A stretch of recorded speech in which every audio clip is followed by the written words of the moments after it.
Good evening, everyone, and welcome to the Brian Crombie Radio Hour. I've got a really interesting person to introduce you to today, Christine Serafini. She is a real estate agent in the Hamilton, Oakville, Burlington area.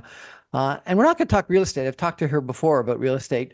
But tonight we're going to talk about her own personal story because it's a really compelling story. And it's a story of trials and tribulations, of bad relationships, of some sexual abuse, some hardships, some government that frankly wasn't very helpful. But she got through it, and she's got some really interesting lessons from the whole story. So, Christine, welcome to the show. Thank you. So tell us, if you could, a little bit about your story. So you told me that at just a few months old, you were sexually abused. Is that correct? Yeah, so for the first 4 years of my life, my birth mother was couch surfing. So I was at different places all the time, or homeless, and or sleeping in cars. And there were probably 20 different foster homes that they knew of in my adoption papers. And when I just received the records, because there's a class action suit going on with the Children's Aid for children being child sex trafficked. And when I got the documents from the Children's Aid, they were all redacted. And it was my personal information. And I said, why is it all redacted? But anyways, it's all redacted. But even the stuff that was in it, she warned me, make sure you have someone with you when you read this because it's going to be troubling, you know? And yes, there was things like me being left with different men or women, and a woman drugged me and raped me. I had an STD at 18 months that the hospital gave me medicine for that. So there was a lot of, and then they moved me from Ottawa to Hamilton to an adoptive family where for 11 years I was basically the maid in the house, and they never celebrated my birthday or anything. And there was sexual abuse to the point that the adoptive mother called the police when I was 13 and said, get this slut out of my house. She's sleeping with my husband. And yet no one came to my help. I went when I was a few months before I turned 16, I went to the church because the priests used to come to our house a lot for dinner. At our campground, they would come and do church and come for dinner. And I went to them and said what was going on. And they said, shame on you. Your mother didn't want you. And now this is how you treat the people who, adopted you. So then I went to Children's Aid and they said, you're going to be 16 in a few months. And this is all in the documents. You need to go to welfare. So I went to welfare, and I'm 16, 15 years old, figuring out where these offices are, trying to find money to catch the bus to go to these places. And welfare said, we can't help you. You're not 16 yet. And when you turn 16, you need an address. So get an address and then come back. And I said, how do I get an address? So I lived in a trailer in the north end of Hamilton, a very rough area. My boyfriend at the time had a tent trailer in their backyard, and I slept in there for 4 months till I saved enough to buy an apartment, to rent an apartment, which was an hour and a half drive or ride to my school, but it was where I could afford to live. So it was quite a struggle. And that was, you moved out at less than 16 yes, and started living on your own and going to welfare. yes. And yet you still went to school? Yes, I put myself through college. I took my ECE, early childhood education. I became a daycare supervisor. got married, had 3 kids. That What, didn't how old were you when you got married? 24, 23, 24. And my once my kids were about 7, 5, and 2, growing up with sexual abuse and physical abuse and mental abuse, you don't even think about finance, like there's another kind of abuse. Like to me, I didn't think I was, abused, or I didn't. But anyways, then I ended up in geared to income housing for 3 years, which I don't know. I would say 95% of people don't get out of that because it's next to impossible. The Tell me more why. money, the more money you make, and they check your account all the time. Who does? The more money you make, the more you get charged for rent, till it becomes market rent, where that's how much it would cost to live anywhere, for a 3 bedroom, 1 bathroom. So I guess geared to income housing provided to you by who? By the city or by the federal government or who? I'm not sure exactly who runs it. I don't know But if it's it was such that if you ever made more money, you had to pay more rents. You never had money to save. exactly. You weren't allowed to have savings. You weren't allowed to have more than, I'm, don't quote me, I'm thinking maybe about 6,000 in the bank.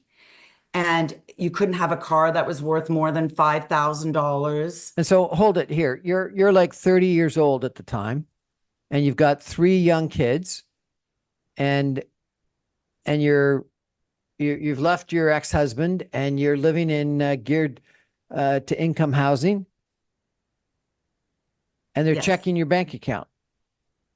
Checking your bank account. If there was a car in your driveway for more than 2 days, you would get a notice that if this car is here again, we'll assume that someone else is living there with you, and your rent will go to right to market rent immediately, or you'll be kicked out.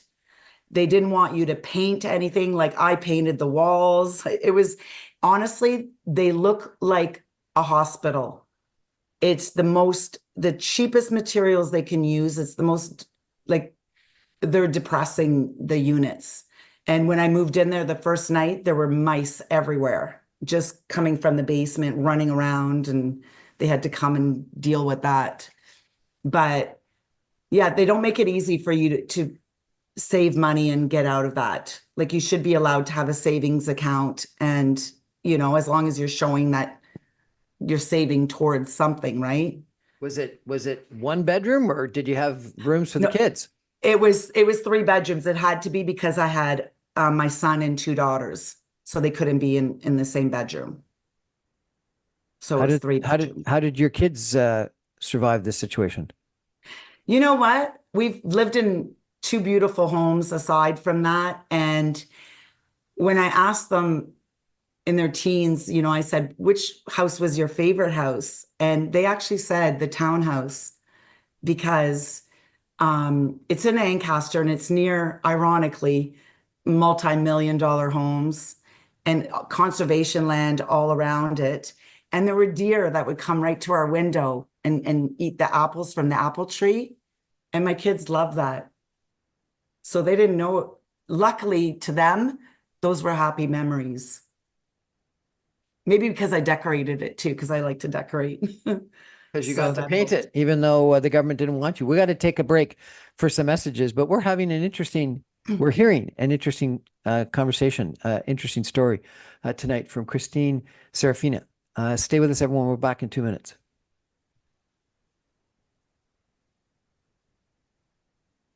Welcome back, everyone, to the Brian Crombie Radio Hour. We're chatting with Christine Serafini. She's got a really interesting, heartbreaking and heartwarming story. She's a real estate agent in the Hamilton, Oakville, Burlington area, and I was interviewing her about real estate, and she started telling me her own personal story, which is a really compelling one. And so I thought we'd chat a little bit about that and share that with you tonight. Christine, you were just telling us a little bit about living in what's it called? Rent geared to income housing? Geared to income housing, I guess. I don't know if there's another term for it. And you lived in that for how long, and how'd you get out of that? For approximately 3 years. And then I got my real estate license.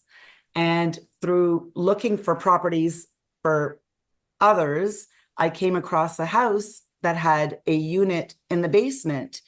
And when I did the numbers and I figured out how much I could get for rent downstairs, I realized that if I was able to purchase this house, I could A, get out of geared to income housing and break the cycle for my family, and B, um, have some kind of pension for myself because someday I would pay off my house and that could be my pension because I'm self-employed.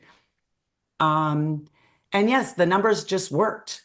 Like it was cheaper to live here because at that point I had started doing real estate, and each time I did a deal, I had to let them know and they would take a portion of that money.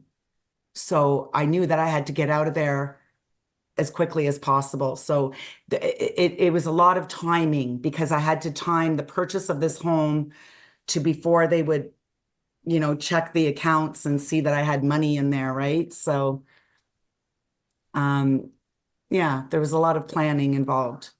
And so you bought the house and you moved out and you rented out the basement, Yes. but then you ran into some other problems. Oh, absolutely. Because then the city came 3 times over 12 years saying that I had an illegal apartment in my home and threatening that I would get a $10,000 fine if I allowed somebody to live down there without legalizing it. I mentioned to them, you realize that Hamilton has a huge number of legal non-conforming apartments, and that I show many of them that I wouldn't even allow a dog to live in, and they're being rented. But why are you harassing me when I'm on the West Mountain and it's a very nice unit? And having been on my own since I was 16 and renting basement apartments, there's no way that I was ever going to rent something that I wouldn't live in. So that made it very difficult because you're always looking over your shoulder every time a car would slow down in front of my house. I would be worried that it was the city coming. And yeah, so it was very difficult. I mean, it's like they're fighting against you when I'm trying to not be on welfare. I never wanted to be that. Social assistance is there for when you need it, right? And as soon as you can get on your feet, you should. But the government should be encouraging that. They should be matching somebody in geared to income housing. If they've saved 5,000, the government should say, here's another 5 for a down payment on a house. Because guess what? There's a family that's not going to be on welfare So indefinitely. instead of sort of getting you stuck on welfare and addicted to it almost, they should be trying to help you get off of it. It's easier to control people if they're dependent on the government. It's easier to control people if they're dependent on the government. Really? Is that what you just said? Absolutely. Absolutely. Then they can demand anything. If you're on welfare, what's to stop them from saying you have to wear purple on Wednesdays if you want your check? You know, And I've so were seen you on welfare? at 16, I was on welfare. But then you got off of it when you got married or when you Nope. started After teaching? I went to college and I was offered a job right out of college to be a daycare supervisor, which usually you have to wait 2 years and teach for 2 years. But because I'm fluent in French, they needed me. So, um, but no, even in college, I worked 2 jobs. I wasn't on welfare in college. And do you know that I didn't even get um, OSAP grants because when I applied for OSAP, they said your father makes too much money. And I said, I moved out of that house. It was an abusive home. You can speak to the children's aid. They have records of it. But I couldn't get grants. They said, you need to get a letter from him saying that he disowns you. And he wouldn't write the letter. So even then, I had school loans for years. where they So should have been paying for my school, you so know? you got out of the geared to income housing, and you got into this house, and you were able to rent out the basement, and yet the city was after you to legalize it. How much was it going to cost you to legalize it? $70,000. $70,000 after you had already done, I presume, some renovation to no, you bought it with I bought it. It was a very cute apartment. I always had a waiting list. Even my neighbor, when they split up, said, "Can I move into your basement?" Like it was a nice unit, safe, had every window you can get out of, had two exits, everything you need, the fire. So what was going to um, cost the 70,000 bucks? Oh, they wanted you to tear down all the drywall, do Why? soundproofing Why in the soundproofing? ceiling, soundproofing in the walls, fireproofing everything. The shower that was in there, they wanted me to make a bigger shower with a bench in it. And I was like, I don't even have a shower with a bench upstairs. So why, like, I don't get this. And I don't understand. I said, so if I had a mother and she lived downstairs, that would be okay. You know, but a stranger can't live in my basement. So it just made it, and not just that, it took a year to get the drawings, the permits, the everything done. And by then they had put an electrical box on my lawn. So now I couldn't even do the parking that they were insisting on, that they needed two parking spaces. So it's just like always an uphill battle of just trying to keep a roof over your head, which there's so many simple solutions or ways that they could be doing it differently. And so you never legalized it, I guess. And then you had another bad relationship. Is that what I understood? Um, yes, well, then I was engaged and living with my fiance for 5 years. And while I was living there, that's when the mortgage rates doubled on both houses. I had the rental property, which I owned myself, and we had a home that we had bought together. But the rental property, I had a tenant who was a city employee, so knew the system and just paid rent whenever he felt like it. It took me a year and a half to get him out. But he reported the illegal apartment downstairs. And so the city made me sign that I'm aware that it's an illegal apartment and that until I do the renovations, I'm not allowed to rent it, or else I will get a $10,000 fine. They made me change the lock. They made me send them a picture of the old lock and the new lock. And so basically, you lose 2 years of income in your rental property. And then now I'm in this house and the mortgage is doubled. And now I'm transforming my apartment downstairs, which would have been affordable housing for someone, into an making an extra bedroom down there. So it'll be 2 bedrooms and a new bathroom. And I don't know And what then what happens after happened that. with this engagement? Pardon me? You said you were engaged and living with a gentleman for 5 years. Yes. What happened there? Uh, you know what? It's unfortunate that alcohol just brings out the worst in people. And so there was a side of him that was amazing, and the side of him when he was drunk and would have blackouts, which I didn't even know because I didn't know about blackouts. And it took a friend of mine who is admittedly an alcoholic. He said to me, he's having blackouts. Like that's why there's like two different personalities, because they don't know what they're doing when they're having these blackouts, or they don't recall it. So you can only take that for so long because you're dealing with two different personalities and you're walking on eggshells. And so I And left. what would he do during these episodes? Just accusing, a lot of people will deflect So if they're cheating, they will accuse you of cheating. It's a common practice, right? Deflection. And that's what he would do. So for 5 years, saying that I'm cheating and this and that, which I wasn't. And it ended up that he was cheating. I had a tracker on him. And so I knew for sure. You at had a that point that he tracker on was. him.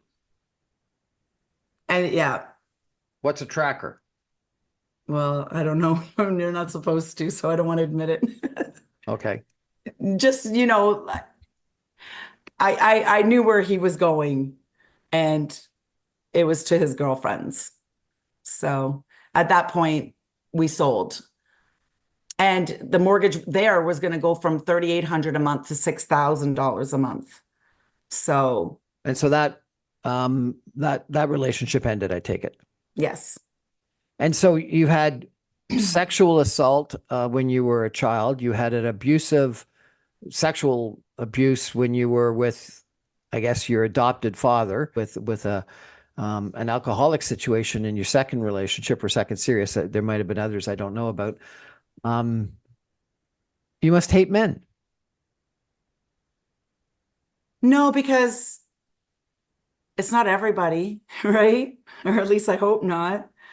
Um, and you know what? They were both great guys. They just both, because of financial situations, like they were both very, very successful, and then they weren't. And that destroyed them. And I think that had they continued to be successful, that it would have been a different story.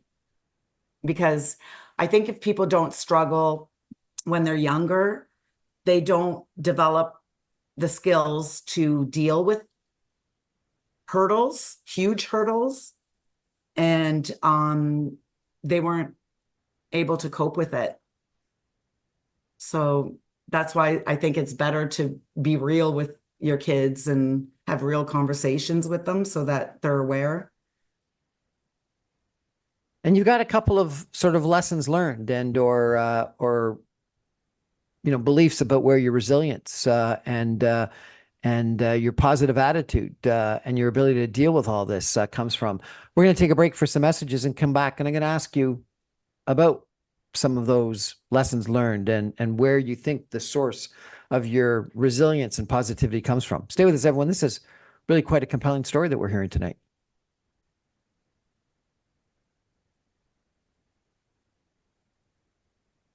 Welcome back, everyone, to the Brian Crombie Radio Hour. Really an interesting and compelling and heartbreaking and yet heartwarming story tonight with Christine Serafini, who is a real estate agent in the Hamilton, Oakville, Burlington area. But more importantly, she's someone who's really gone through some tough times and has metamorphized, has really come through them incredibly well, and is living a great life today. Christine, you told me about some of the reasons why you think you were able to survive this and actually be incredibly resilient. Can you share those with us?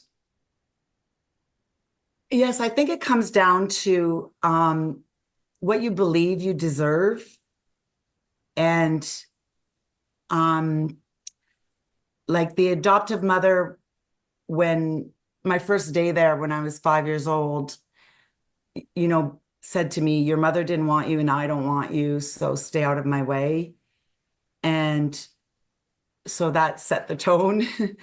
But, and she would tell me, you're ugly, you're stupid, things like that, right? And I don't know. I didn't believe it. I just was like, she's wrong. And I think it just became a thing in me that I was going to prove them wrong. And I was going to show them how you can be loving to your children and how you can, I don't know. I thought, by being a good person, right? Like, that's the best revenge. That's it, right? What's that saying? Living well is the best revenge.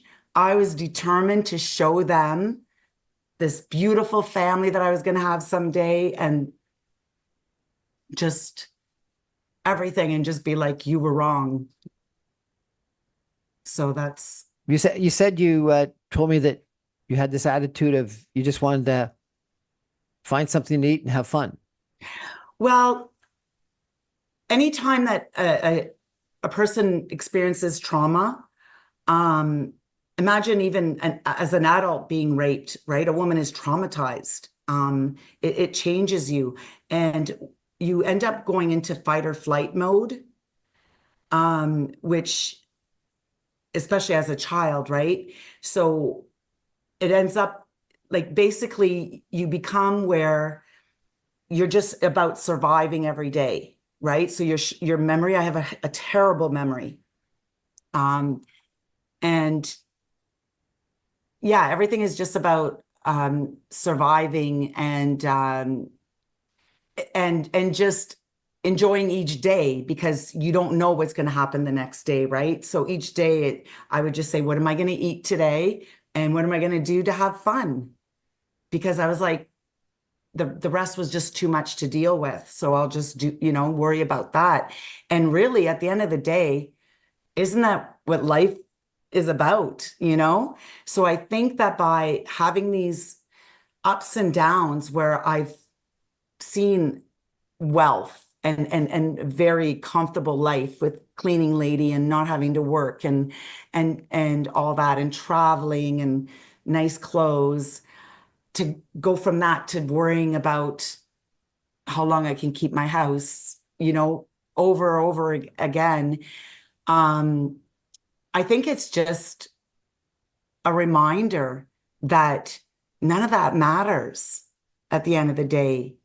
Like that's not what's going to make you happy. And hoarding money away for when you're 80 years old, it's just about having enough. So if I have enough, then I don't work.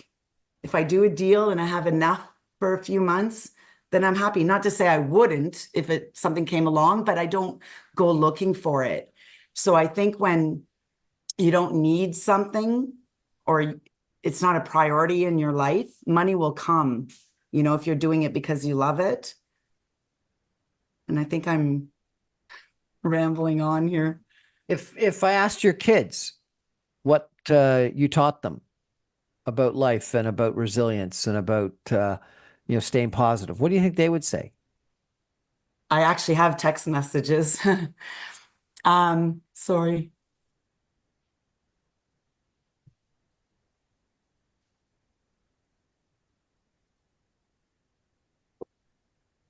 Um, my daughter said to me recently, sorry. Okay. She sent you a text or something? Yeah, just that um I always made everything fun. Like she said, even going to the grocery store, we would have fun. And I think that that's the whole fight and flight as a child. You almost stay like I'm like an old soul, but a child at heart, if that makes sense. So I think that that's where I keep my youthfulness and my joie de vivre, because I'm like, I always just believe that it's okay. Like the money will come when I need it. And it always has. It always has. The bright people have come into my life when I needed them to. So, it's unfortunate. The government should be, they're public servants and they should be helping us, not hindering us. But it sounds like they often hindered you. And me and so many other people. It's so sad. I wish if I'd known, I would have taken the right things in school and I would be running this country and I would do things so differently and people would not be struggling the way they are. You told me before we got on that someone told you the reason why you look younger than you are. Can you share that with us? Oh. um, well, I was a very flattering compliment. She just mentioned that she thought I looked nice and I mentioned my age. And she said, and it was an older woman. And she said to me, she goes, wow, you must have a beautiful heart or a pure heart because you're aging very gracefully. And I thought that's so nice. And I always believe that because I think that when people are you reap what you sow. And if you have a dark soul or dark heart, it's going to manifest itself in your appearance. Like it's, eventually I think I don't know. Maybe that's why some people age gracefully and some people don't because they've got a lot of things on their conscience or something, right? A lot of guilt. Guilt ages people.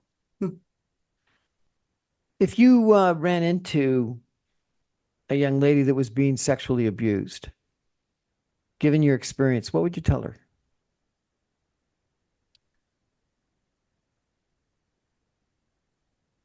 Right. It's not her fault. Because when that happens to you, you feel so dirty and you don't understand because the people that are showing you what you think is love, what you think is your family, are doing these horrific things to you. And your idea of love, it gets very skewed. And just abandonment, fear of abandonment from just being in so many foster homes. And I think that's why having a house of my own, sorry, is so important because there's nobody else that's going to provide me shelter. So I have to do this. And I've always known that. So that's why you just keep going. And you know what? And I know that whatever happens, if I have to sell this, it's because something else is going to happen. Another door is going to open. It always has. So it's not a sad story. So you would tell her that it's not her fault? And, Absolutely. and Absolutely. Because you feel shame. And especially back then, like I'm 56. So back then, that's 40 years ago, you just didn't even talk about it. Like I think I was mentioning to you when I went to the church to tell them what was happening in my home, and they said, shame on you. Like this family took you in and now you're making up stories about them. And I was like, I'm not making it up. Like, who would make this up? So, yeah, I would tell her, and um, I would maybe suggest if there was like some kind of support group or something. I've never really looked into that, and maybe that's something I could look into at some point. But maybe if there was a support group so she could talk to others that have experienced that. And if anybody ever wanted to reach out to me, they could for sure. anything else you want to tell them? Um, and you know what? Um, I think that most people that do abuse children experience some kind of abuse themselves. So it's just about breaking the cycle. It's like this happened to you and it's horrific and it will follow you through your whole life, but you have the power to break the cycle and have children, and that generation will never experience this ever again. Because in my adoption papers, there was abuse, in my birth mother's home as well. So it keeps going until somebody puts a stop to it. So they just have to believe that they deserve better and it wasn't their fault. And how amazing is it going to feel when you are the one to break the cycle? It's very powerful. So it's not your fault, and try to break the cycle. Anything else? I don't know. Go to school. You know what? Just every day, enjoy your life every day. Just find something fun to do every day and don't live to work. And maybe that's for everybody. That's not just for some, but especially for someone who's experienced that, because your childhood is stolen from you, you know? So I'm living my childhood now, Did you ever from connect now up till with your forever. birth mother again? Pardon me? Did you ever connect up with your birth mother again? I met her once when I was about 15, and then she told my birth father where I was, and I met him when I was 15. Um, and he gave me a train ticket to come to Ottawa to meet my relatives, but I needed the money, so I cashed the ticket. And um, then I moved out a few months after that. So then he couldn't find me after that. He said he called and she said the adoptive mother said she doesn't live here anymore and hung up. But he knew where my school was. So I don't know. I don't know how much, how much he actually looked for me. But then I didn't see him again until I was 50. And I have never seen her again. So I Why? don't know. Oh, I don't know. I don't know where she is. And the adoption papers, her name is blanked out.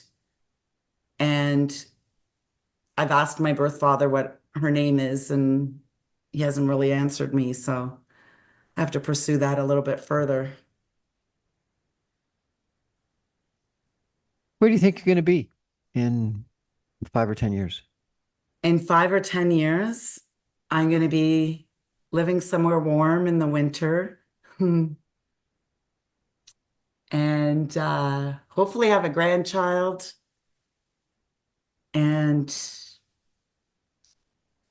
I don't know, I'll be happy wherever I'm going to be. Hopefully in a relationship.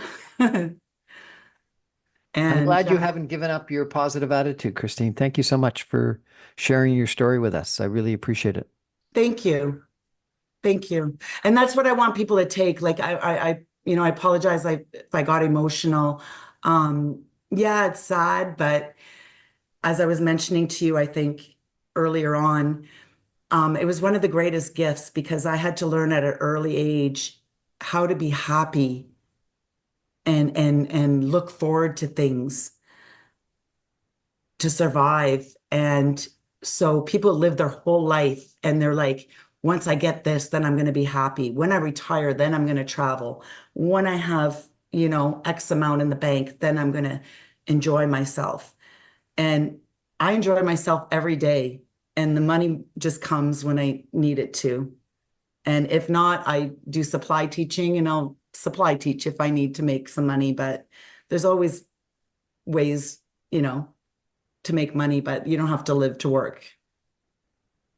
I had a really interesting conversation with my one of my sons this past weekend, and it may seem a little bit silly, but we were discussing whether you believe in John Lennon's Imagine or Paul McCartney's Let It Be.